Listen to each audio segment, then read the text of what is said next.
Just a few minutes.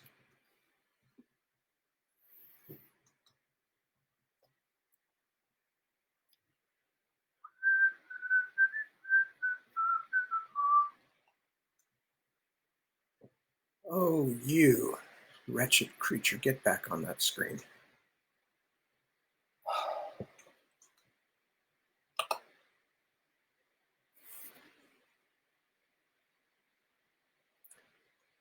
And there I is.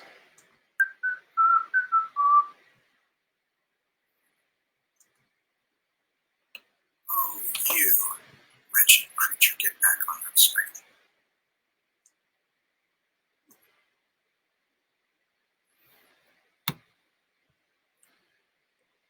I'm still here. I'm just writing. Okay.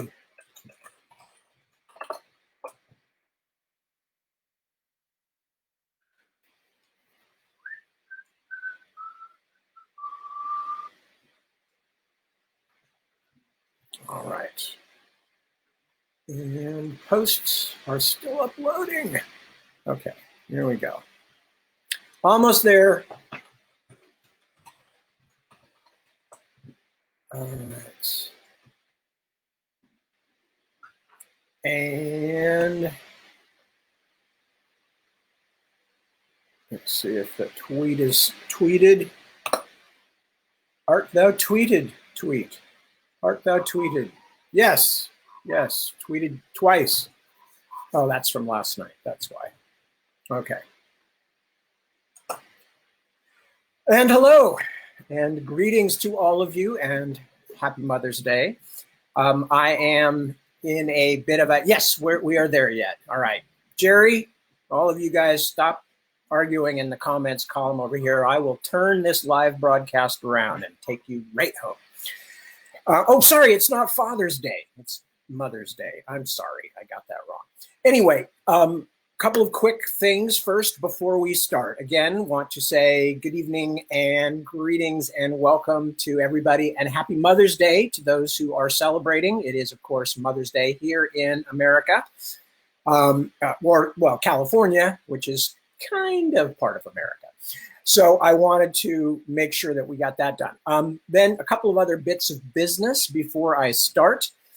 One of them is that apparently the reading that I did last night, we had a lot of sound problems.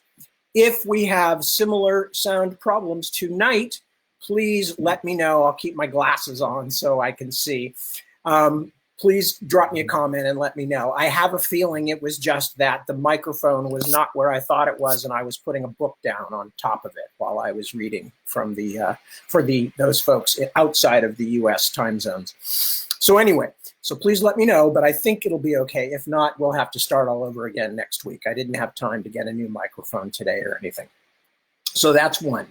Second is, because it is Mother's Day, it has thrown my plans, such as they were, into a complete and utter mess because I had picked out a couple of stories to read, but I'm getting to the point with my stories, with the short fiction, where they're either quite long and would be either a very long thing to sit through or have to be broken up into 2 nights. Or I do still have a few fairly short pieces, and I was going to, or relatively short pieces, that one of them I was going to read tonight called Ants, A-N-T-S, not the female relative types. But then I realized as I was kind of, looking through the story and, just refamiliarizing myself with it after 20 years or whatever, that the main character hacks his wife up with an axe. And somehow that just didn't feel like the most Mother's Day-ish kind of a story to read. And a couple of other stories were not quite that violent toward women. And believe me, if you haven't read the story, I will read it at some point. It's a good story. This is not a pro hacking up women with an axe fiction. This is decidedly from somebody who is not in favor. But anyway, so I was looking at other things and I was realizing most of the stories I've got left, there aren't many female characters in for various reasons. So I was really kind of puzzled about that. So what I'm going to do instead is read several different short things. And I will see as time goes along how much time we have to fill and stuff like that. So I've just got a few different small things that I thought people might enjoy, and that's what I'm going to read tonight. So, okay, I hope we've got all that. Let me give myself one more light here, just so you can get the gleam off my beautifully polished head just perfectly. Okay, good. And I'm going to read something. So the first thing I'm going to read is a short story that originally, if I recall, I've mentioned in the past that because I don't write that many short stories, that most of them come from anthologies, where people actually, ask me, say, we're doing an anthology about X, Y, Z. And as a result, that's where most of my stories come from, because I don't tend to write short stories just to fill time, because I'm usually in the middle of a very long novel. However, this story, this very short story I'm going to read, was first published in a magazine. I believe, if I remember correctly, that the talented and clever Kristen Catherine Rush bought this story for an issue of Fantasy and Science Fiction when she was editing it.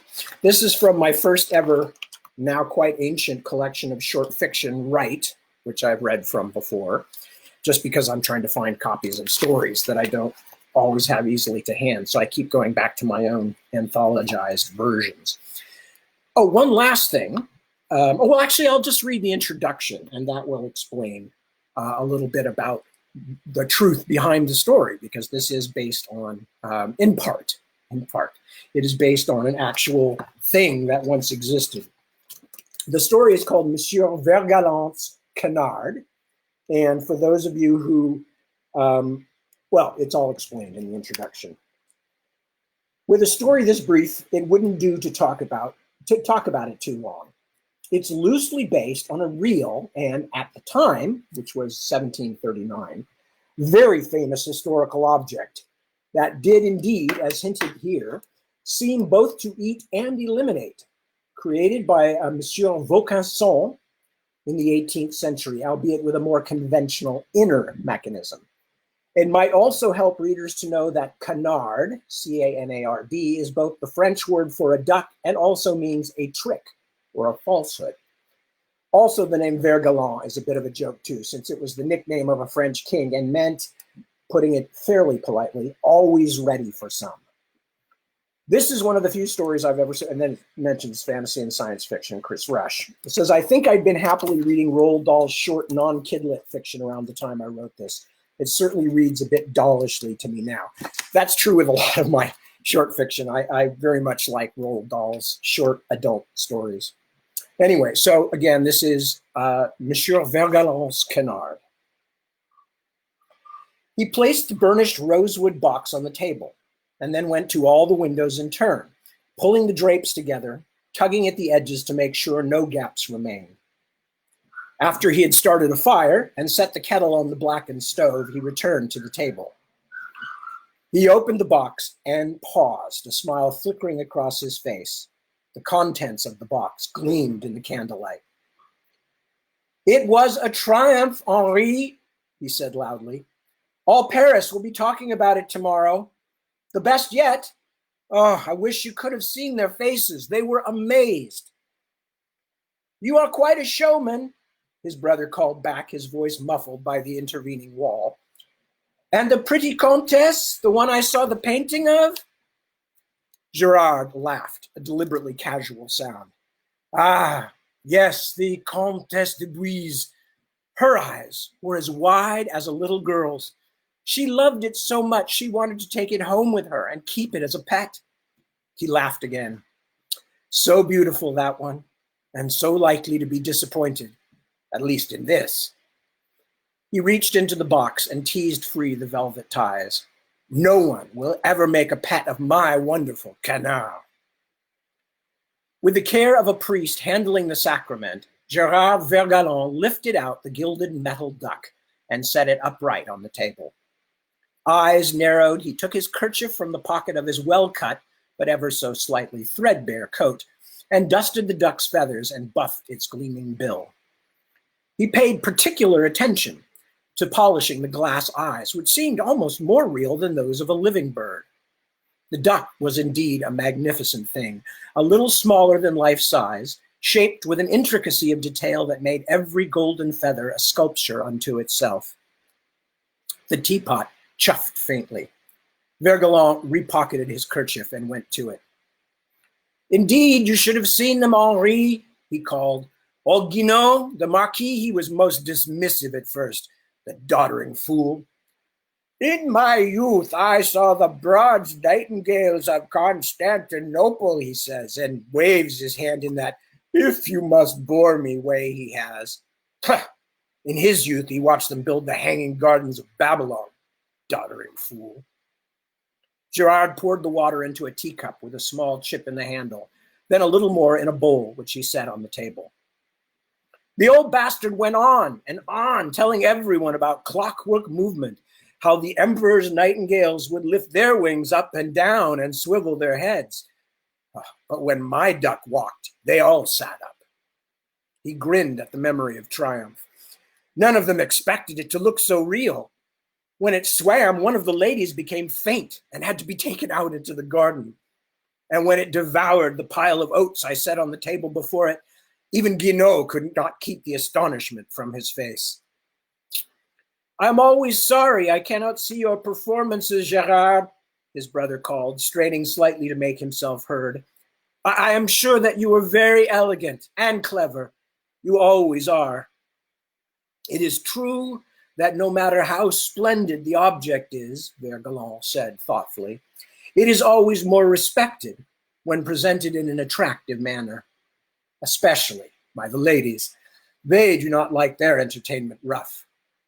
He paused. The Comtesse de Bouise, for instance. There is a woman of beauty and pretty sentiment. The duck's head rotated slightly, and the bill opened. There was a near silent ticking of small gears, and the flat, gilded feet took a juddering step across the table, then another.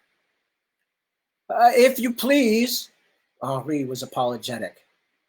Oh, my brother, I am so sorry, Gerard replied, but his tone was still distant, as though he resented having his memories of the Countess sullied by mundane things. He went to the table and fumbled at the duck's neck for a moment, then found the catch and clicked it. The tail seems to move a little slowly, he said. Several times tonight I thought I saw it moving out of step with the legs. The head and neck vibrated for a moment, then the entire upper structure tipped sideways on its hinge. Glassy-eyed, the shining duck head lolled as though its neck had been chopped through with an axe. If it was my fault, I apologize, Gerard. I do my best, but this duck, it is a very complicated piece of work, Henri said. More stops than an organ, and every little bit crafted like the world's costliest pocket watch. It is hard to make something that is both beautiful and lifelike. Vergalon nodded emphatically. True. Only the good Lord can be credited with consistency in that area. He caught a glimpse of himself in the mirror and seemed to like what he saw, for he repeated the head movement with careful gravity. And the Lord achieved that with the Comtesse de Bouise. She has such lovely eyes, Henri, like deep wells. A man could drown in them. You should have seen her. I wish I had. The gilded duck shuddered again ever so slightly, and then a tiny head appeared in the hollow of the throat. Although it was only a little larger than the ball of Gerard Vergalon's thumb, the resemblance between their two faces was notable. But I cannot make a seeing glass that will allow me to look out properly without interfering with the articulation of the throat, said the little head. Hair was plastered against its forehead in minute ringlets. One cannot have everything. Still, Gerard replied with magnificent condescension, you have done wonderfully well. I could never hope to make such an impression without you. The rest of the tiny figure emerged, clothed in sweat-stained garments of gray felt. The little man sat for a moment atop the decapitated duck, then climbed down its back, seeking toeholds in the intricate metalwork of the pin feathers, before dropping to the tabletop. It was a good night's work, then? Shivering, Henri hurried across the tabletop toward the bowl of hot water. Yes, but we cannot allow ourselves to rest yet. Girard looked on his brother fondly as Henri pulled off his loose clothing and clambered into the bowl.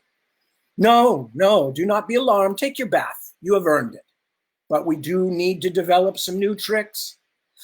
Perhaps since it takes in food at one end, yes, that might do it. These people are jaded, and we will need all my most sophisticated ideas. Oh, and your careful work, which is, of course, indispensable, to keep them interested. That old fop, is very well connected. If we play our hand correctly, we may soon be demonstrating my magnificent canard for the king himself. Henri lowered himself beneath the surface to wet his hair, then rose again, spluttering and wiping water from his face. The king? He opened his eyes wide. Girard smiled, then reached into his pocket and produced a toothbrush. Henri stood and took it, although it was almost too large for his hands to grasp. As he scrubbed his back, water splashed from the bowl onto the tabletop. A few drops landed near the gilded duck, and Girard blotted them with his sleeve. Yes, he said, the king, little brother. Mother always said I would go far with my quick wits and good looks, but I knew that one needs more in life than simply to be liked. If a man of humble origins wishes to make an impression in this world, if he wishes to be more than merely comfortable, he must know powerful people, and he must show them wonders. He nodded toward the table. Like the duck, my lovely, lovely golden duck. People desire to be astonished. Henri stepped from the bowl. He accepted his brother's kerchief and began to dry himself, almost disappearing in its folds. Ah, Girard, he said admiringly, you always were the clever one. Okay. And as I said, that's the story. So I think what I will do now, actually, I'm going to read something strange and silly just for the heck of it, because I stumbled across it while I was looking for some stories of mine that are not in books, but that I have around and couldn't find them. So what I will read to you instead is a short blog piece from, of all things, 2007? Yes, I believe so. It refers to our daughter's elementary school projects. So I guess that's quite a while back, considering our daughter is now going on 21. Anyway, so this bloggery, so-called, is just a short piece, but I thought it might interest you because nothing has changed since then as far as me and my office. I have carefully stationed the camera so none of you have to see the rest of the office where all the junk is hidden, or the bookshelves, which are absolutely, most of them, just covered with weird stuff sticking out all over the place. Anyway, all right, so this is from Saturday, July 14th, 2007. It's titled The View from the Desk of Despair. People who come to my house sometimes say, seeing the office I share with Deb, so this is where you work. That being the polite alternative to, my God, you live like a farm animal. Not that it's messy.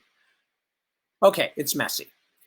But like one of my daughter's first grade art installations, every bit counts. It's all there, all the things I need to make the magic, as it were. In fact, someone said that to us once. Oh, so this is where you make the magic. We watched her carefully for the rest of her visit in case she turned violent.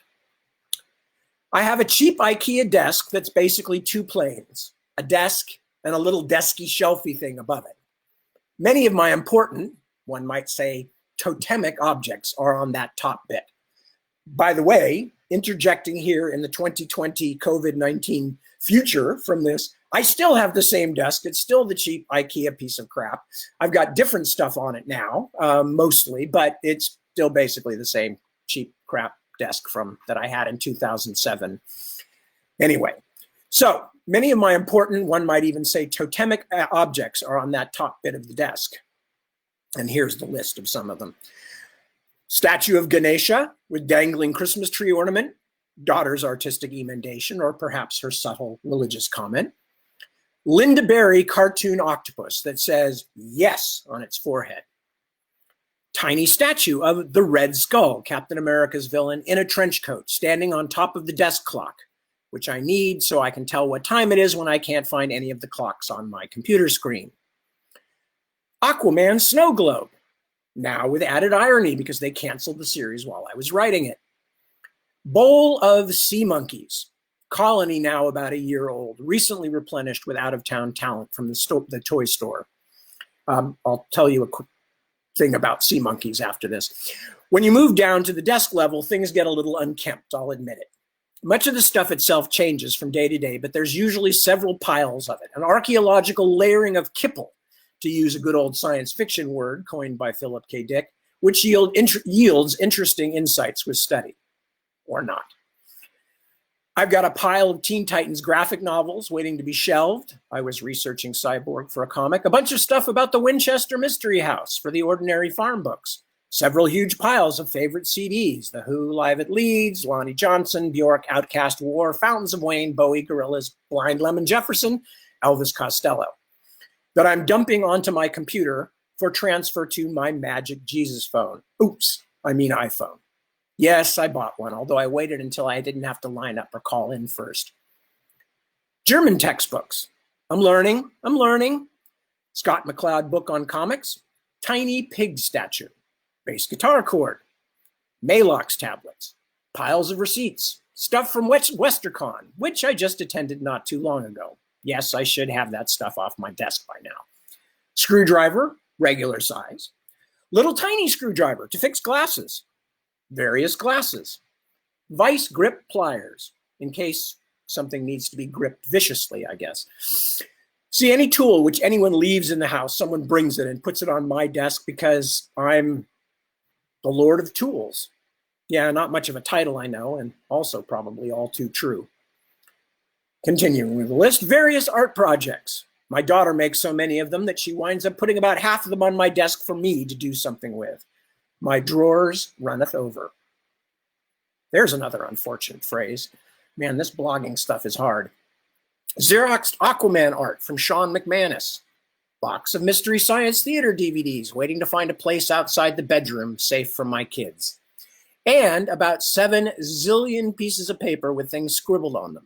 Notebooks, sheafs of newspaper clippings, Comic-Con updates, blank CD-ROMs, and of course my computer, the Magic Jesus phone umbilicus, a router, a nuclear ozone air filter device with special ions, and, oh God, well, a lot more. It's not neat, but I know where everything is. I swear. It's all piled up right here. Did I mention the tiny pig statue? Anyway, that was very self-indulgent, but I enjoyed that dive back into the past. Yes, at one point I had not only sea monkeys, but I had a huge quantity of sea monkeys because back when I worked at Apple, which was the last normal job I had at the end of the 1980s, we took some discretionary funds for a party, and we all decided to get sea monkeys in our office at Apple. And as a result, like 12 people in our group, and everybody had sea monkeys. Well, within a matter of a week or two, all of them stopped paying any attention to them, and they would go away for the weekend without, making sure that anything was going to be done for them or their water changed or whatever. And there was this huge sea monkey die-off. It was ghastly. It was, just a tragic, tragic situation for those of us who are real sea monkey fans. For those of you who don't, say outside of America, or people who didn't grow up reading the ads in the back of American comic book magazines, sea monkeys in the comics were these things that looked like little people, but they had little bloopy things sticking out the tops of their heads, and they kind of had finned webbed fingers and stuff. And in the back of the comics, there'd be a little picture of a family of sea monkeys, and it would say, "Amazing sea monkeys, send $1 and you'll get, everything you need to raise live sea monkeys." Well, those who actually had sea monkeys will quickly become aware that when you get them, they don't look anything like that. In fact, sea monkeys are merely brine shrimp, which are the things that pet stores feed to small fish. And they're basically teeny tiny little things. They're 2 eyes and an anus that swims. That's all. But I at some point I had to rescue all the sea monkeys. So I rescued all these sea monkeys from other people's offices. And at first I had them on my own desk at Apple, but then I couldn't do anything else with the desk, any of the work they were paying me for. So I eventually brought them all home. And one way and another, I kept the brine shrimp going until well into the 2000s. I mean, I had to go out every now and then and get some new brine shrimp to kind of refresh the population. But I had a wholesale brine shrimp army, which unfortunately I could never train into a killing force of impressive magnitude like they do in the Kung Fu movies, but not for lack of trying. Not for lack of trying. I had woefully underestimated the ability of brine shrimp to learn, because in the little comic book ad, it said things like, you can teach them tricks using only a flashlight.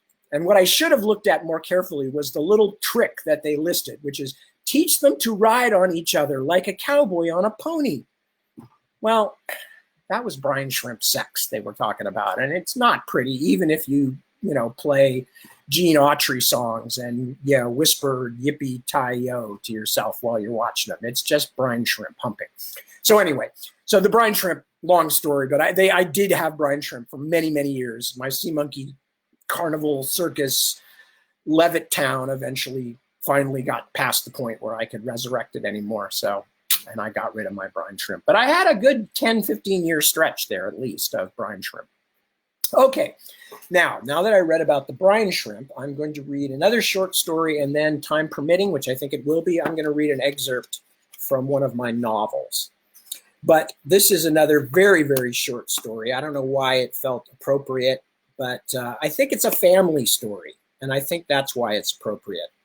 Because for me, not being a mother myself, although having been intimately involved in several ways with several different mothers, most specifically my own, and happy Mother's Day, Mom, I think a lot of mothers. And when I think of mothers, I think of families. So anyway, so this is another very short piece that I'm going to read before I get to the stuff from Stone of Farewell.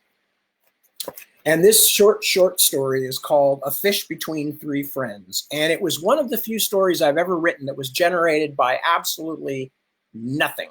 I didn't have a dream. I didn't have a solicitation to write a story for an anthology. I was just sitting around one night, like 1 o'clock in the morning, and thought, what if a raven and a cat and a deaf guy were friends? And it sounds like the beginning of a dirty joke, but for some reason it just turned into this story. It was just an idle thought, and it became an idle tale. A Fish Between Three Friends. Once upon a time, there was a cat, a raven, and a man with no ears. They were all friends and lived together in a house by the river. The cat was a bit lazy and cruel, but in her own way, she loved the raven and the man. So one day she decided to provide supper for her two housemates. She went down to the river and caught a silvery, silvery salmon. "Don't eat me," the salmon said, "for I am a magical fish." "That's what they all say," sneered the cat, and carried it back to the house.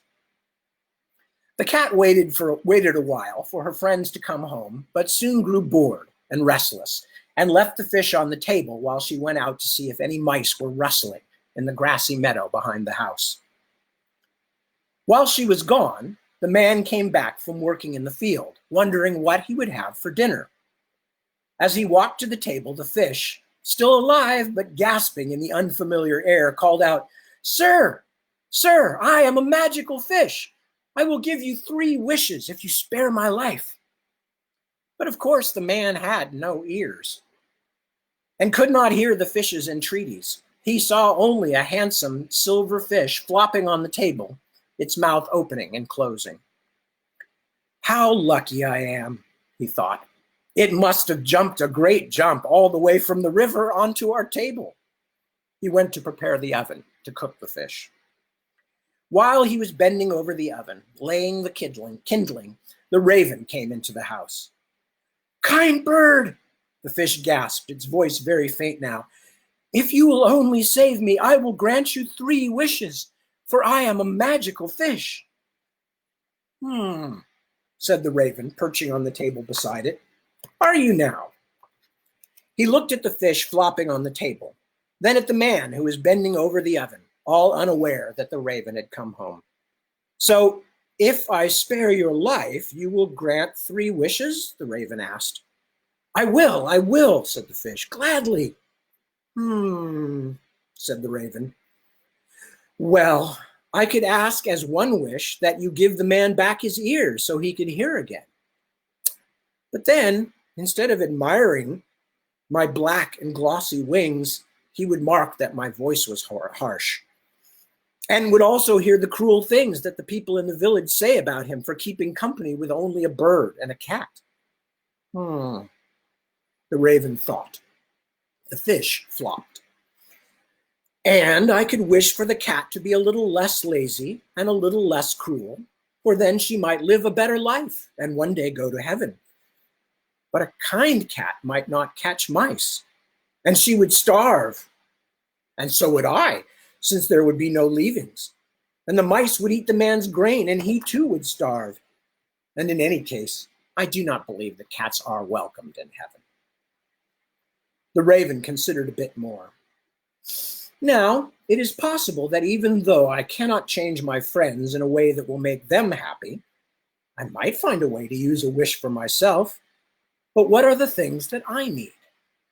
"Quickly," gasped the fish. "I would not ask to be more handsome, since, as you can see, I am quite a fine and glossy shade of black.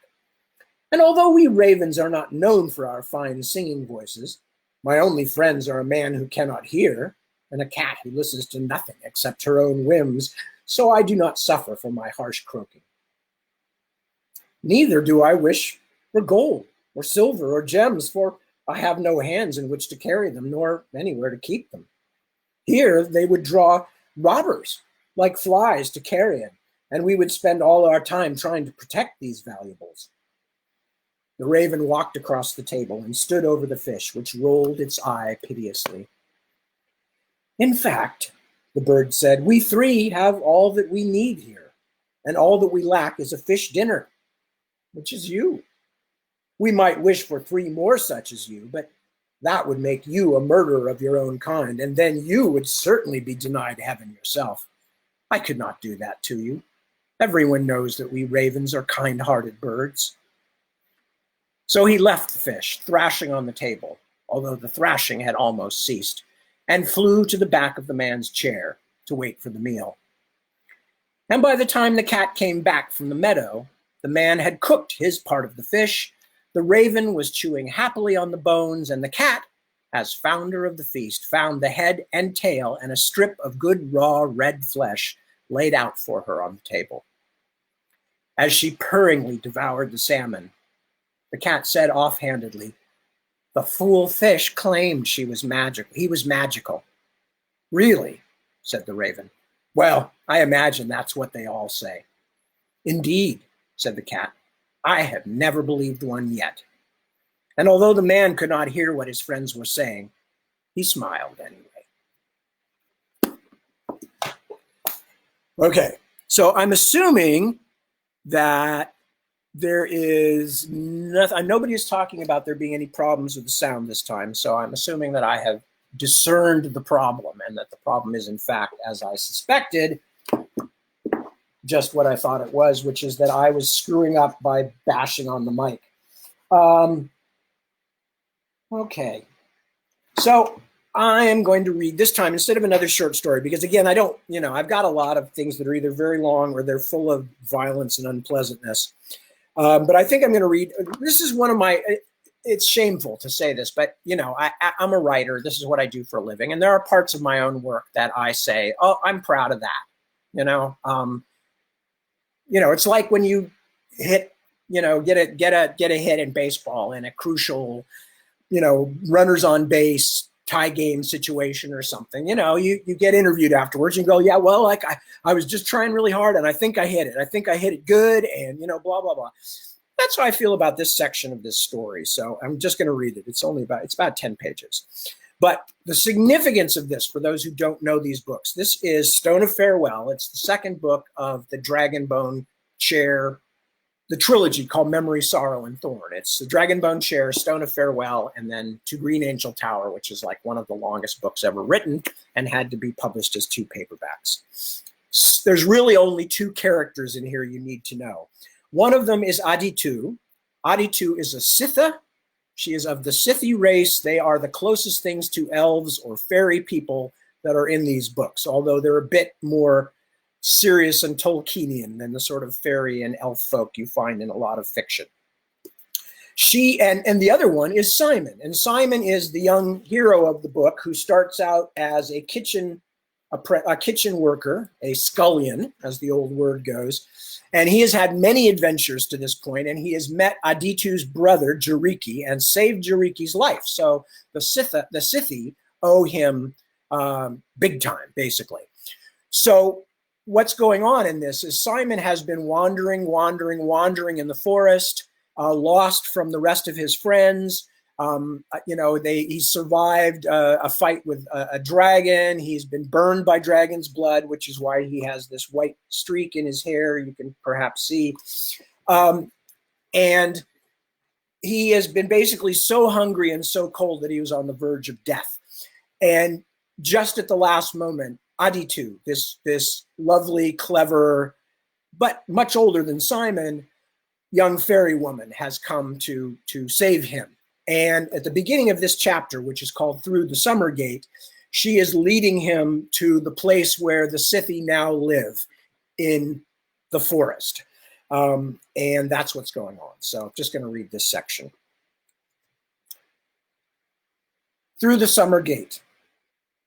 It is not a road that takes us there, Aditu said sternly. It is a sort of song. Simon frowned in irritation. By the way, Simon's about 15 at this point, so he gets irritated a lot. Simon frowned in irritation. He had asked a simple question, but in her maddening Scythi way, Jariki's sister had once more given an answer that was no answer. It was too cold to stand around talking nonsense. He tried again. If there's no road, it must still be in some direction. What direction is it then? Into the forest's heart. Simon peered up at the sun to try and orient himself. So it's that way? He pointed south, the direction in which he had been traveling. Not quite. Sometimes. But that would more often be when you wish to enter through the gate of rains. That is not right at this time of the year. No, it is the summer gate that we seek, and that is a different song altogether. You keep saying a song. How can you get to a thing by a song? How? She appeared to consider this carefully. She inspected Simon. You have a strange way of thinking. Do you know how to play shent? No. What does that have to do with anything? You might be an interesting player. I wonder if anyone has ever played with a mortal. None of my folk would ask such a question as you did. I must teach you the rules. Simon grumbled his confusion, but Aditu lifted a slim-fingered hand to halt his questions. She stood very quietly, her web of lavender hair trembling in the breeze, everything else still. In her white clothing, she was nearly invisible against the snowdrifts. She seemed to have fallen asleep standing, like a stork swaying on one leg among the reeds, but her lustrous eyes remained open. At last, she began to breathe deeply, letting the air out again with a chuffing hiss. The exhalations gradually became a crooning, humming sound that hardly seemed to come from Aditu at all. The wind, which had been a cold-fingered push on Simon's cheek, abruptly changed direction. No, he realized a moment later, it was more than just an altering of the wind. Rather, it seemed that the whole of creation had moved ever so slightly, a frightening sensation that brought on a moment of dizziness. As a child, he had sometimes whirled himself around and around in a circle. When he stopped, the world would continue to reel about him. This dizziness felt much like that, yet calmer, as though the world that spun beneath his feet moved as deliberately as the unfolding petals of a flower. Aditu's wordless, airy drone solidified into a litany of unfamiliar Scythi speech, then trailed off into silent breathing once more. The drab light slipping down through the snowbound trees seemed to have gained some warmer color, an infinitesimal shift of hue that leavened the gray with blue and gold. The silence stretched. Is this magic? Simon heard his voice shatter the stillness like the braying of a donkey. He immediately felt foolish. Aditu swung her head to look at him, but her expression showed no anger. I am not sure what you mean, she said. It is how we find a hidden place, and Jiao Etinukai is indeed hidden. But there's no power in the words themselves, if that is what you ask. They could be spoken in any language. They help the searcher to remember certain signs, certain paths. If that is not what you mean by magic, I am sorry to disappoint you. She did not look very sorry. Her mischievous smile had come back. I shouldn't have interrupted, Simon muttered. I always ask my friend Dr. Morgenes to show me magic. He never did. The thought of that good old man brought back a memory of a sunny morning in the doctor's dusty chamber. The sound of Morgenes mumbling and musing to himself while Simon swept. With that memory came a fierce pang of regret. All those things were gone. Morgenes, Aditu said musingly. I saw him once when he visited my uncle in our lodge. He was a fetching young man. Young man? Simon stared again at her thin, waif-like face. Dr. Morgenes? The Sitha suddenly became serious once more. We should delay no longer. Would you like me to sing the song in your tongue? It could cause no harm. It is worse than the trouble we are already brewing, you and I. Trouble? Confusion was piling on confusion, but Aditu had taken her odd stance once more. He had a sudden feeling that he must speak quickly, as though a door were being closed. Yes, please, in my tongue. She settled on the balls of her feet, poised like a cricket on a branch. After breathing measuredly for a moment, she again began to chant. The song slowly became recognizable, the clumsy, blocky sounds of Simon's Westerling speech softening and turning liquid, the words running and flowing together like melting wax. The serpent's dreaming eye is green, she sang, her eyes fixed on the icicles that hung like jeweled pennants from the branches of a dying hemlock. The fire absent from the muted sun now burned in their scintillant depths. His track is moon silver.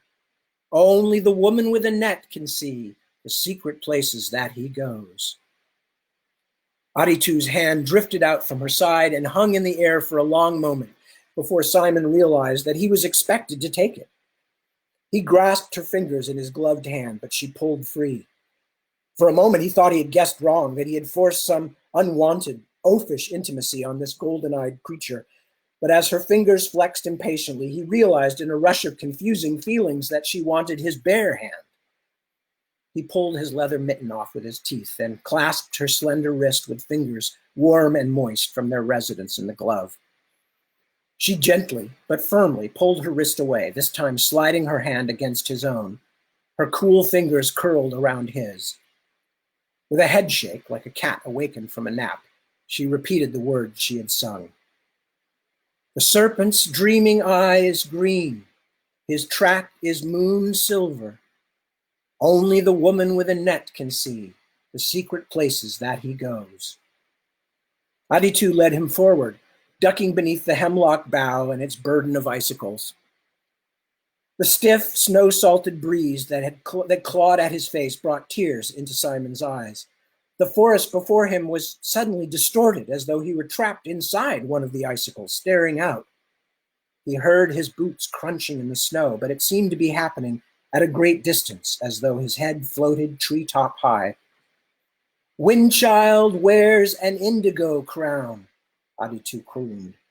They walked, but it felt more like floating or swimming. His boots are of rabbit skin. Invisible is he to Moon Mother's stare, but she can hear his cautious breathing. They turned and clambered down into what should have been a gully lined with evergreens. Instead, to Simon's misted eyes, the tree limbs resembled shadowy arms reaching out to enfold the two travelers. Branches swatted at his thighs as he passed, their scent spicy and strong. Sap-covered needles clung to his breeches. The wind, which breathed whisperingly among the swaying branches, was a little more moist, but still shiveringly cold. Yellow is the dust on old tortoise's shell. Aditu paused before a bank of umber stone, which thrust from the snow at the bottom of the gully, like the walls of a ruined house. As she stood singing before it, the sunlight that fell through the trees abruptly shifted its angle. The shadows in the crevice of stone deepened, then overtopped their clefts like flooding rivers, sliding across the face of the rock as though the hidden sun were plummeting swiftly toward its evening birth. He goes in deep places, she chanted. Bedded beneath the dry rock, he counts his own heartbeats in chalky shadow. They curved around the massive stone and suddenly found themselves on a down-slanting bank. Smaller outcroppings of dusky rock, pale pink and sandy brown, pushed up through the snowy ground. The trees that loomed against the sky were a darker green here and full of quiet birdsong. Winter's bite was notably less. They had traveled, but it seemed they had already also passed from one kind of day to another, as though they somehow walked at right angles to the normal world, moving unrestrainedly as the angels that Simon had been told flew here and there at God's bidding.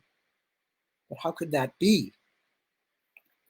Staring up past the trees into the featureless gray sky, Aditu's hand clutched in his, Simon wondered if he might indeed have died. Might this solemn creature beside him, whose eyes seemed fixed on things he could not see, be escorting his soul to some final destination, while his lifeless body lay somewhere in the forest, slowly vanishing beneath a blanket of drifting snow? Is it warm in heaven? He wondered absently. He rubbed at his face with his free hand and felt the reassuring pain of his chapped skin. In any case, it mattered little. He was going where this one led him. His contented helplessness was such that he felt he could no more remove his hand from hers than remove his head from his body. Cloud Song waves a scarlet torch, a ruby beneath a gray sea. She smells of cedar bark and wears ivory at her breast. Aditu's voice rose and fell, her song's slow, thoughtful cadence blending with the bird song as the waters of one river would meld indistinguishably into the flow of another. Each verse in the endless stream, each cycle of names and colors, was a jeweled puzzle whose solution always seemed to be at Simon's fingertips, but never revealed itself. By the time he thought he might be making sense of something, it was gone, and something new was dancing on the forest air. The two travelers passed from the bank of stones into deep shade, entering a thicket of dark green hedges pearled with tiny white flowers. The foliage was damp, the snow underfoot soggy and unstable. Simon clasped Aditu's hand more firmly. He tried to wipe his eyes, which had blurred again. The little flowers smelled of wax and cinnamon. The otter's eye is pebble brown. He slides beneath 10 wet leaves. When he dances in diamond streams, the lantern bearer laughs. And now, joining with the rising and falling melody of Aditu's song and the delicate trill of birds, came the sound of water splashing in shallow pools, tuneful as a musical instrument made of fragile glass. Shimmering lights sparkled on melting snowdrops. As he listened in wonderment, Simon looked all around at the starry gleam of sun through water. The tree branches seemed to be dripping light. They walked beside a small but active stream whose joyful voice reverberated through the tree-pillared forest halls. Melting snow lay atop the stones, and rich black earth lay beneath the damp leaves. Simon's head was whirling. Aditu's melody ran through all his thoughts, just as the stream slid around and over the polished stones that made its bed. How long had they been walking? It had seemed only a few steps at first, but now it suddenly seemed they had marched for hours, days. And why was the snow vanishing? Just moments ago, it had covered everything. Spring, he thought, and felt a nervous but exultant laughter bubbling inside him. I think we're walking into spring. They strode on beside the stream. Aditu's music chimed on like the water. The sun had vanished. Sunset was blooming in the sky like a rose, singeing all of Aldhart's leaves and branches and trunks with fiery light, touching the stones with crimson. As Simon watched, the blaze flared and died in the sky, then was swiftly supplanted by spreading purple, which itself was devoured in turn by sable darkness. The world seemed to be spinning faster beneath him, but he still felt firmly grounded. One foot followed the other, and Aditu's hand was firm in his. Stone Listener's mantle is black as jet. His rings shine like stars. As she sang these words, a scattering of white stars indeed appeared against the vault of the heavens. They blossomed and faded in a succession of shifting patterns. Half-realized faces and forms coalesced, pricked in starlight against the blackness, then dissolved again just as rapidly. 9 he wears, but his naked finger lifts and tastes the southerly breeze. As he walked beneath the velvet black sky and wheeling stars, Simon felt as if an entire lifetime might be passing with incredible swiftness. Simultaneously, the night journey seemed but a single moment of near infinite duration. Time itself seemed to sweep through him, leaving behind a wild mixture of scents and sounds. Aldhart Forest had become a single living thing that changed all around him as the deathly chill melted away and the warmth came pushing through. Even in darkness, he could sense the immense, almost convulsive alterations. As they walked in bright starlight beside the chattering, laughing river, Simon thought he could sense green leaves springing from bare boughs, and vibrant flowers forcing their way out of the frozen ground, fragile petals unfurling like the wings of butterflies. The forest seemed to be shaking off winter, like a snake shrugging its old, useless skin. And Aditu's song wound through everything like a single golden thread in a tapestry woven of muted colors. Violet are the shadows in lynx's ears. He hears the sun rising. His tread sends the cricket to sleep and wakes the white rose. Morning light began to permeate Aldhart, spreading evenly through the forest as though it had no single source. The great wood seemed alive, every leaf and branch poised, waiting. The air was filled with 1,000 sounds and numberless scents, with bird song and bee drone, the musk of living earth, the sweet rot of toadstools, the dry charm of pollen. Unmuffled by clouds, the sun climbed into a sky that showed purest pale blue between the towering treetops. Sky Singer's cape is buckled in gold, Aditu sang triumphantly, and the forest seemed to throb around them as though it had one vast and indivisible pulse. His hair is full of nightingale feathers. Every 3 paces he cast pearls behind and saffron flowers before him. She stopped in her tracks and released Simon's hand. His arm fell to his side, limp as a boned fish. Aditu stood on her toes and stretched, lifting her upraised palms to the sun. Her waist was very slender. It took a long time before Simon could speak. Are we? He tried at last. Are we? No. But we have traveled the most difficult part, she said, then turned on him with a droll look.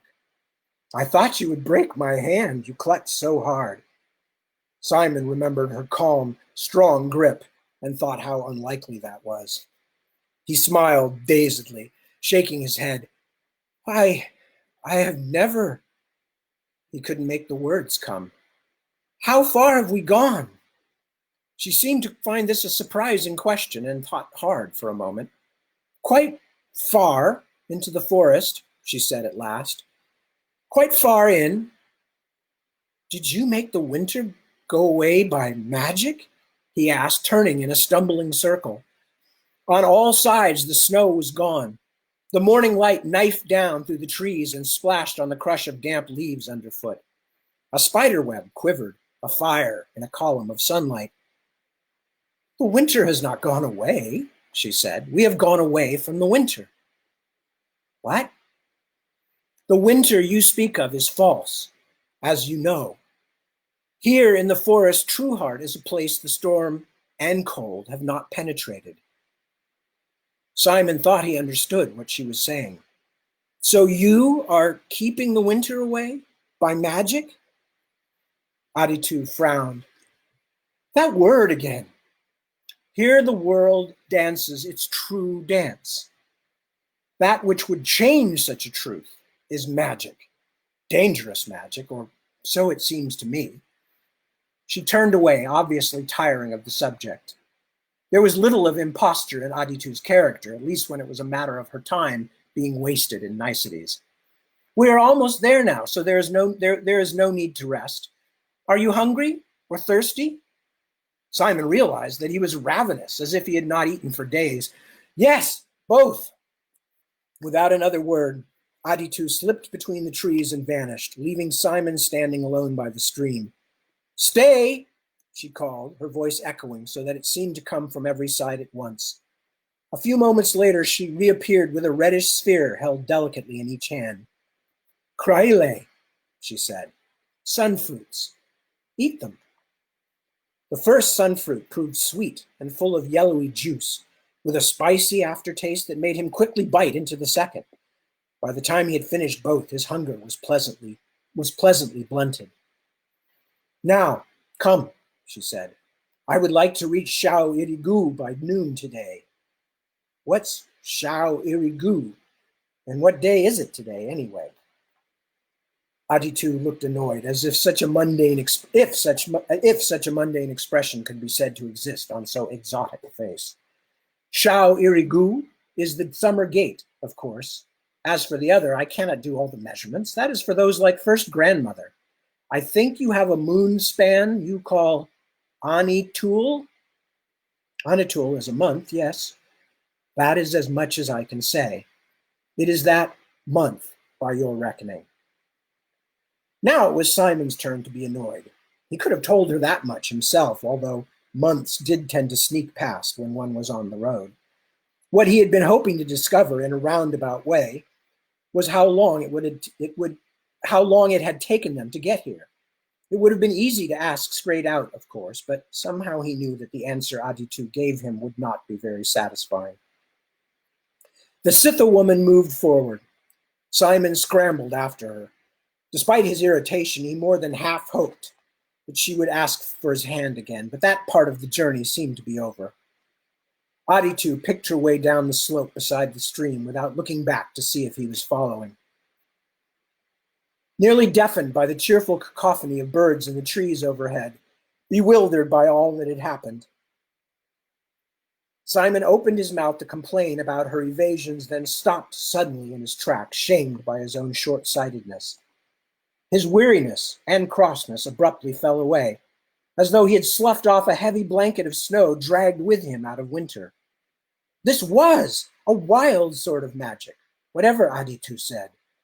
To have been in a deadly storm, a storm that covered all the northern world as far as he could tell, and then to follow a song into sunlight and clear skies. This was as good as anything Simon had ever heard of in one of Shem Horsegroom's stories. This was an adventure even Jack Munwoad never had.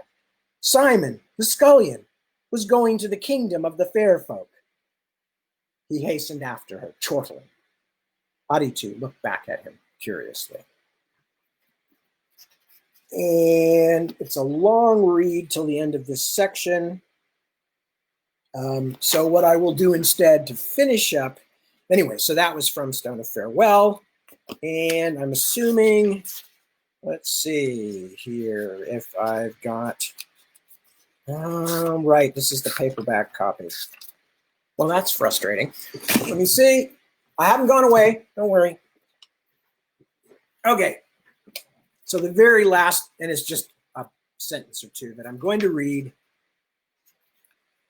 is this. Because it is Mother's Day, because we are coming to the end of our time, and because I want to leave you guys some time to spend with your own mothers or in contact with your mothers, or with your children, if you are in fact a mother or a mother surrogate.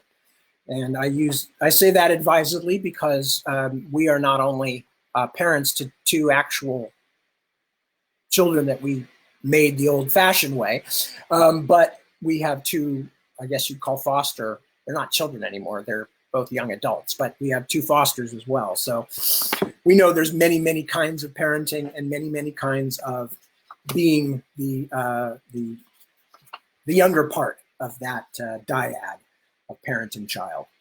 Anyway, so because this is Mother's Day, I just wanted to read this, which is actually the dedication, the very first dedication to the second book I ever wrote. My first book, Tail Chaser Song, was dedicated to both of my grandmothers. So this, well, I'll read it to you. This book is dedicated to my mother, Barbara Jean Evans, who taught me a deep, deep affection for Toad Hall, the 100-Acre Woods, the Shire, and many other hidden places and countries beyond the fields we know.